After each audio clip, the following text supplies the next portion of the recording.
Atos dos Apóstolos, capítulo 1, versículo 1 até o 5. Todos já acharam? Amém. Escrevi o primeiro livro, ó Teófilo, relatando todas as coisas que Jesus começou a fazer e a ensinar, até o dia em que foi elevado às alturas, depois de haver dado mandamento por meio do Espírito Santo aos apóstolos que tinha escolhido. Depois de ter padecido, Jesus se apresentou vivo a seus apóstolos, com muitas provas incontestáveis, aparecendo-lhes durante 40 dias e falando das coisas relacionadas com o reino de Deus. E comendo com eles, deu-lhes essa ordem: não se afastem de Jerusalém, mas esperem a promessa do Pai, a qual vocês ouviram de mim. Porque João, na verdade, batizou com água, mas vocês serão batizados com o Espírito Santo dentro de poucos dias. Feche seus olhos, ora o Senhor.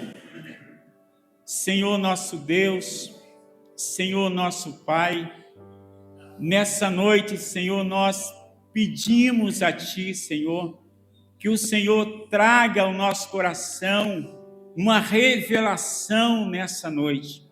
Senhor, que todo pensamento que não for pensamento do Senhor seja tirado e que tão somente a Tua palavra venha falar ao nosso coração. Senhor, repreende toda distração, repreende toda angústia, repreende toda seta maligna, Senhor, nessa noite. Senhor, fala conosco. Queremos ouvir a Tua voz nessa noite, em nome do Senhor Jesus. Amém e amém. Amém.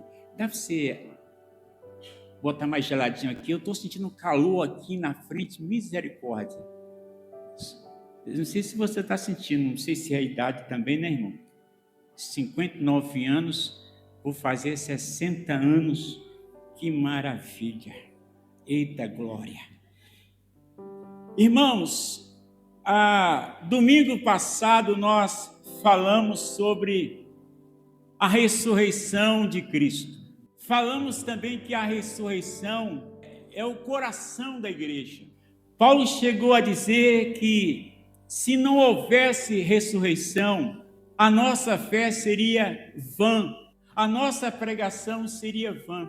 Paulo ele deixa bem claro, se não houvesse ressurreição, a nossa esperança, a gente seria as pessoas mais infelizes da face da terra. Mas Cristo, a boa notícia é que Cristo ressuscitou. Essa foi a mensagem que o anjo entregou para Maria e as outras mulheres. Ele não está aqui, ele ressuscitou. Mas eu gostaria nessa noite de pensar com você os momentos, os dias após a ressurreição.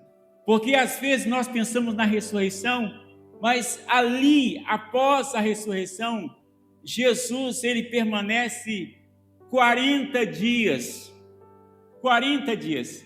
Ele não foi logo para os céus, mas ele permanece 40 dias entre os discípulos, pregando, ensinando a respeito do reino de Deus. E às vezes a gente pergunta, mas por que ele não subiu logo? Mas por que ele não foi logo para o trono, sentar à direita do Pai? E ele permanece durante 40 dias. Diz a palavra que ele permaneceu durante 40 dias. Depois de ter padecido, Jesus se apresentou vivo aos seus apóstolos, com muitas provas incontestáveis, falando das coisas relacionadas com o reino de Deus. E nesses 40 dias, ele aparece 11 vezes. 11 vezes em ocasiões diferentes. Mas o que mais me chama a atenção é quando ele aparece a Pedro. Aí você vai ver uma transformação, uma experiência muito grande. Inclusive, quando o Senhor mandou uma mensagem através do anjo para que os discípulos fossem para a Galileia, o mar da Galileia, o Senhor dá uma ordem para que avisasse os discípulos para se reunir ali no mar da Galileia, e o anjo acrescenta e fala também a Pedro. Não era que Pedro não era uma pessoa especial, Pedro não era melhor do que os demais discípulos, mas Pedro tinha algo, uma liderança muito forte. Pedro conseguia arrastar pessoas na sua liderança, mas ao mesmo tempo que Pedro era uma pessoa, um bom líder, uma pessoa de influência, mas Pedro também tinha uns altos e baixos. Pedro era inconstante, e chega um momento que Pedro fala com o Senhor, quando o Senhor fala sobre a cruz, a morte na cruz.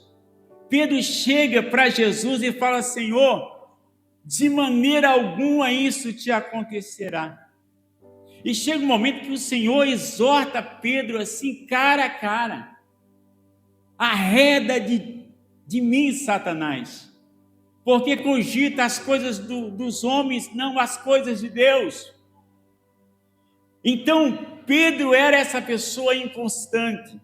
Elas vão perdendo esse foco, elas vão perdendo essa esperança, elas vão perdendo essa intimidade com Deus.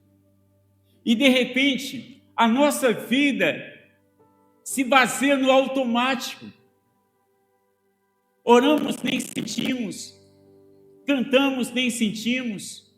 Chegamos na igreja no automático e voltamos, a nossa vida é a mesma coisa. Não muda absolutamente nada. O nosso coração continua frio. O nosso coração continua gelado. Mas aí, quando a gente não consegue se aproximar de Deus, Deus se aproxima de nós. Quando nós não conseguimos mais essa comunhão com Deus, Ele insiste conosco. Ele insiste em se aproximar e nos abraçar. Foi assim que Ele fez com Pedro. Que mesmo Pedro tentando fugir, tentando se esconder, tentando se jogar no mar para se esconder. Porque talvez na mente de Pedro ele pensou: se o Senhor se manifestar, Ele vai me acusar. Porque Pedro, a última vez que Pedro teve contato com o Senhor foi na Santa Ceia. Depois, diz a palavra que ele começou a seguir Jesus de longe. Naquela noite ali, no julgamento, Pedro entra ali no pátio, mas não para acompanhar Jesus. Mas quando ele entra no pátio, ele encontra pessoas ali, junto de uma fogueira, se aquecendo. Diz a palavra que Pedro se aproxima ali para se aquecer naquela fogueira. E alguém pergunta para ele se ele era um dos tais. E ele, por 3 vezes, ele nega Jesus. Só que, nesse momento aqui, o Senhor começa um processo. Em momento algum, Jesus joga na cara dele. A conversa entre Jesus e Pedro não começou de repente, mas o Senhor tinha por ele um cuidado muito especial.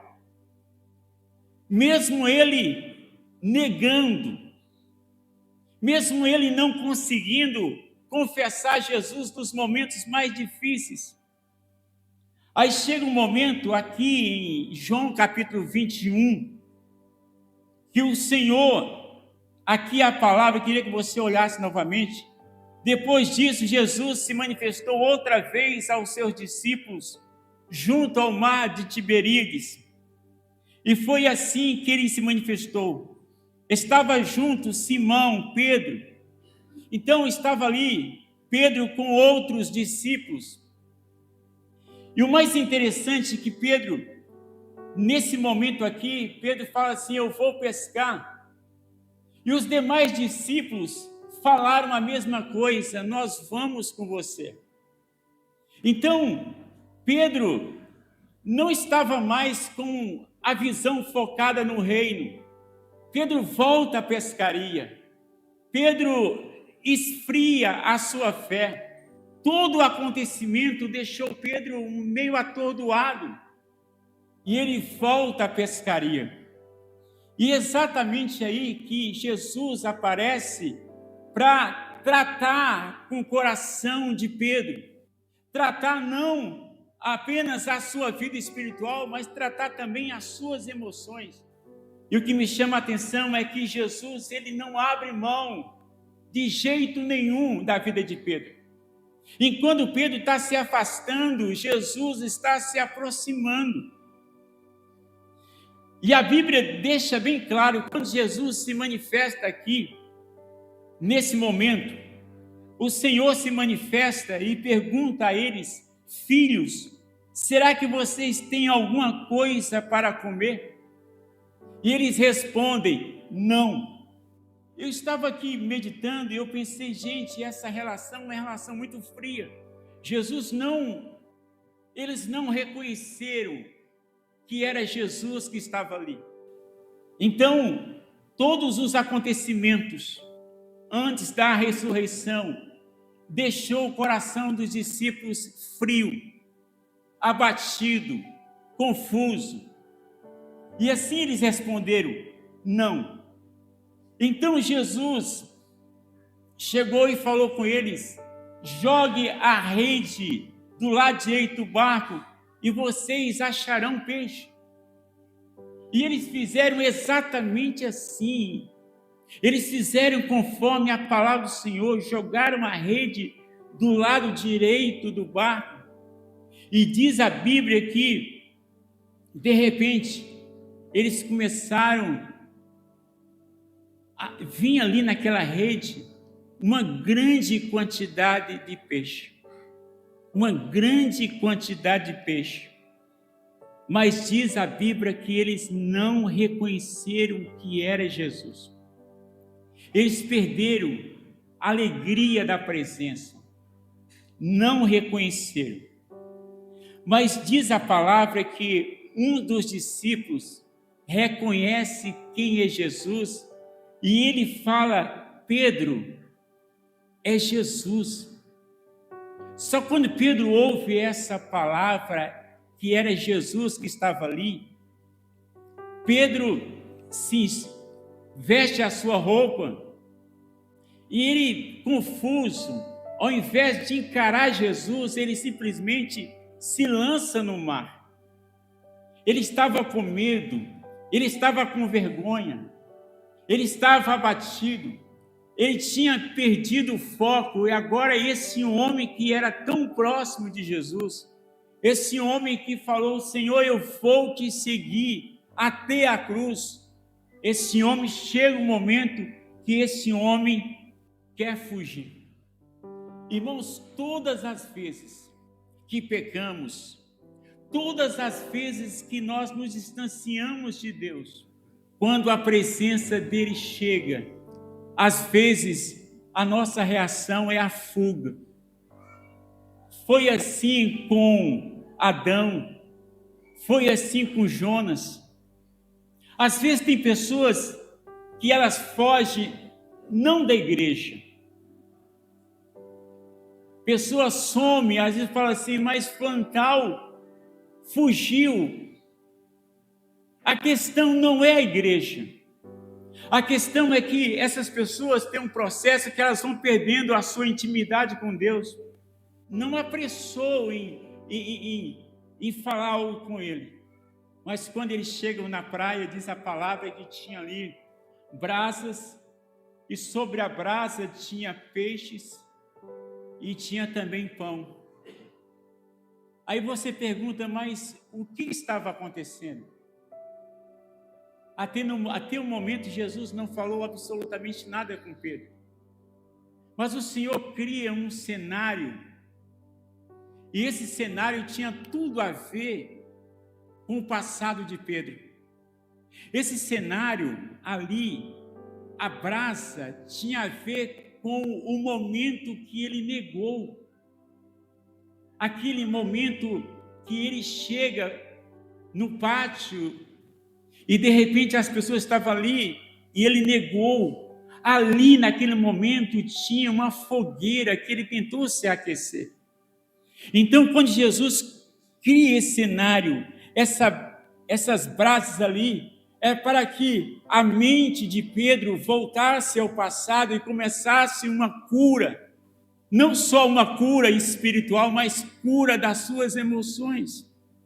Porque, irmãos, às vezes nós pensamos, aceitei a Jesus, estou salvo, mas muitas vezes temos emoções feridas, temos marcas na nossa alma, feridas lá na nossa infância, e às vezes convivemos com esses traumas, e foi exatamente isso que Jesus fez. Criou um cenário para Pedro começar a lembrar de onde ele tinha traído, qual foi o momento. Porque essa é a recomendação do Senhor quando nós estamos em pecado. Lembra onde você caiu.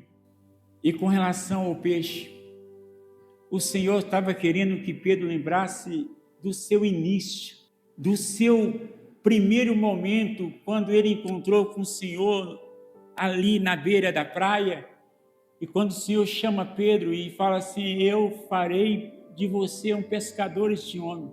Meus queridos, todas as vezes que você estiver numa crise, numa fraqueza espiritual, numa frieza, não culpe a igreja, não culpe o pastor, não culpe a sociedade,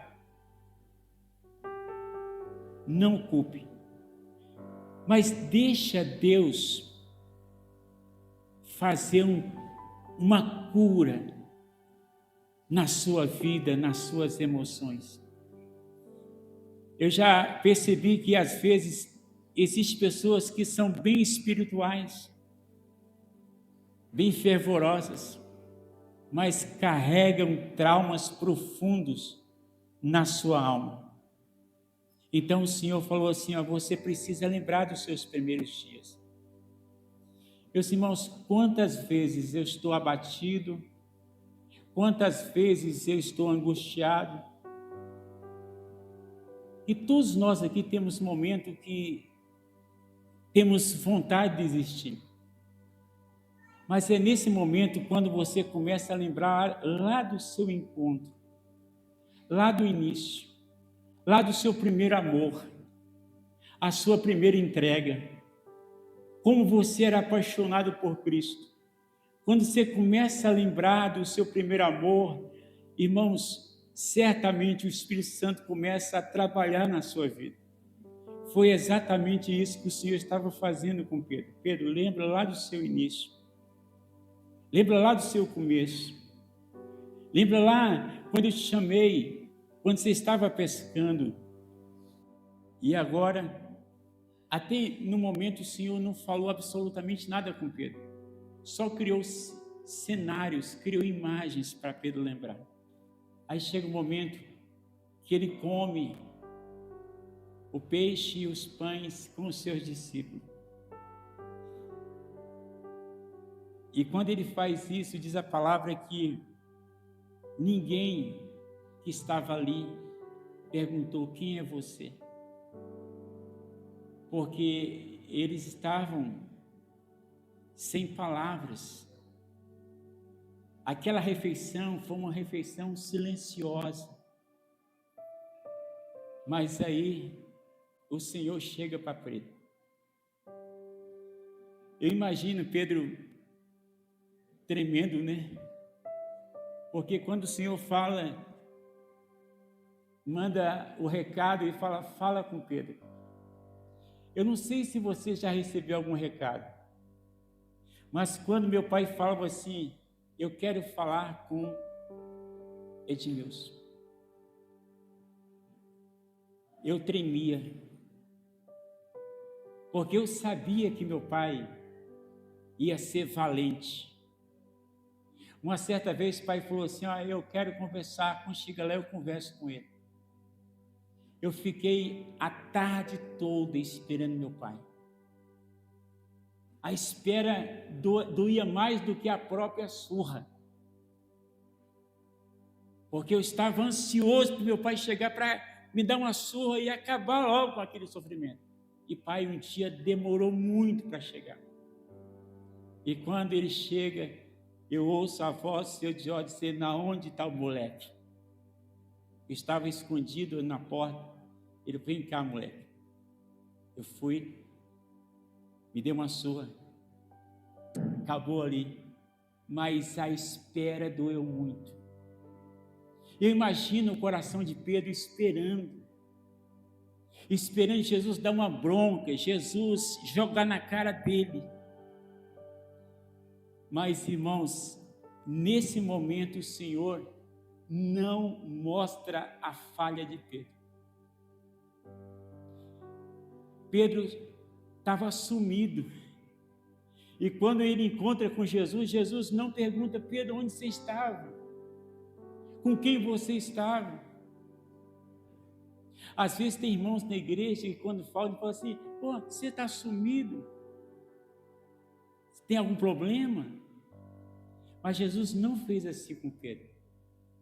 Você me ama mais do que esses outros? Jesus não mostra a falha de Pedro, mas Jesus mostra o amor, ele aponta para o amor. E quando o Senhor pergunta: tu me amas mais do que esse? A palavra amor aí é uma palavra ágape, que é um amor que só se refere a Deus. O amor sacrificial. Pedro, você me ama com o amor de Deus. E aí Pedro fala: sim, Senhor. Senhor sabe que eu te amo. Só que quando Pedro fala eu te amo, Pedro não usa a mesma palavra ágape. Ele usa a palavra filéu. Eu te amo, um amor de amigo.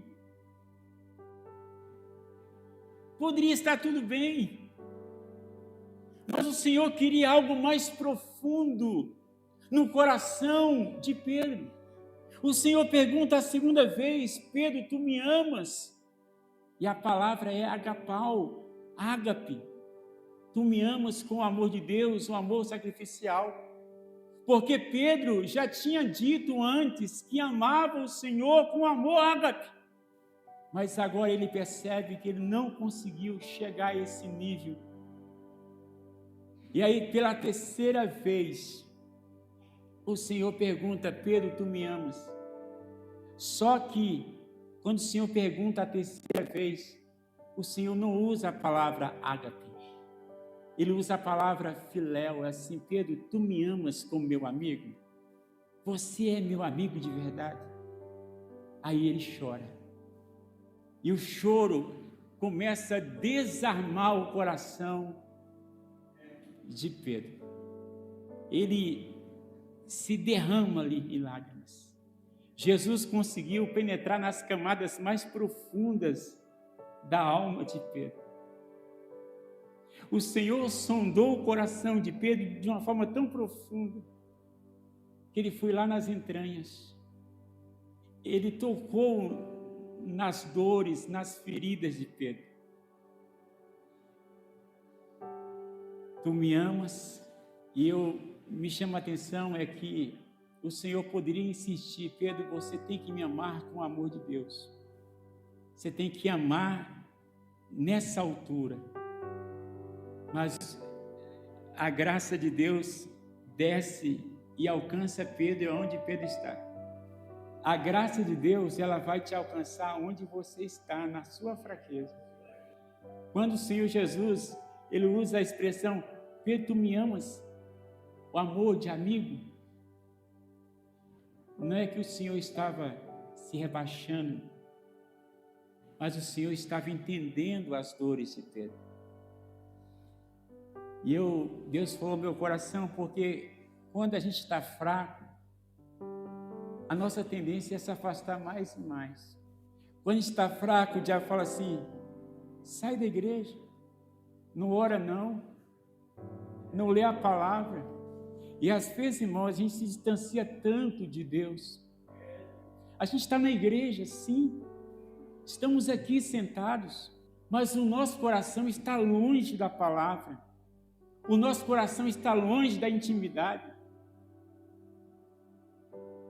E se você vê na história, quem reconheceu Jesus não foi Pedro, inicialmente, mas quem reconheceu Jesus foi o discípulo a qual Jesus amava. Quem era esse?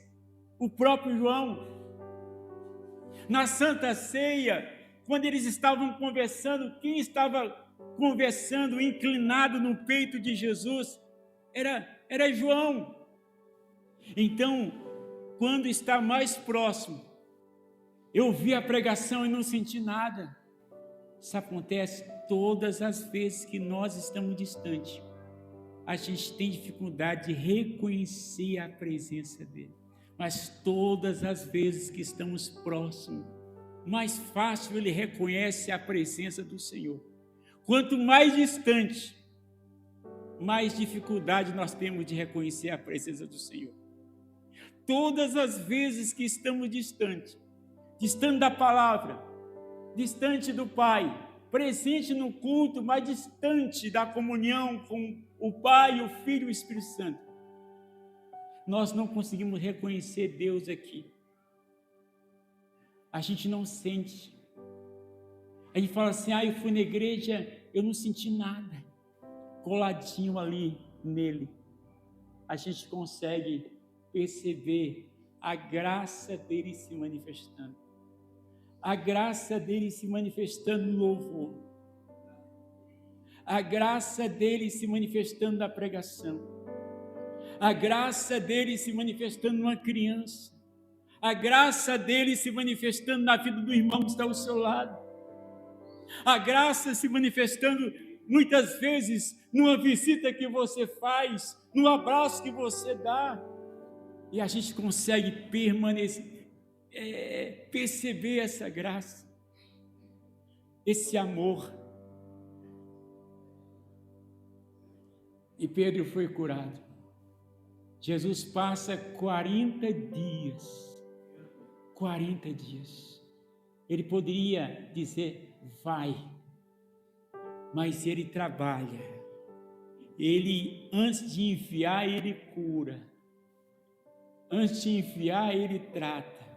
E às vezes, irmão, nós precisamos deixar Deus entrar em algumas áreas da nossa vida. Porque tem áreas que ninguém pode entrar. Tem áreas, tem um quartinho lá da bagunça que ninguém pode entrar. Mas é nesse quartinho da bagunça que o Senhor quer entrar, que o Senhor quer consertar as coisas. Então eu faço um convite para você, para todos aqui. Faz como Pedro. Não fuja de Jesus. Não fique pensando que ele vai apontar dizendo: você é um crente fraco. Ele não vai jogar na sua cara dizendo: você não presta, você não vale nada. Enquanto o farisaísmo olhou para Pedro e falou assim: não vale nada, iletrado, pescador. E quando Jesus olha para Pedro, o Senhor viu um futuro, um profeta, um líder, um homem que ia alcançar a multidão. Às vezes Deus olha não o que você é agora, mas Ele olha e fala assim: eu posso usar esse vaso para a honra e para a glória do meu nome. Você só deixa Ele trabalhar, só deixa Ele curar. Eu quero orar com você, queria que o Lucas viesse aqui, o pessoal louvor.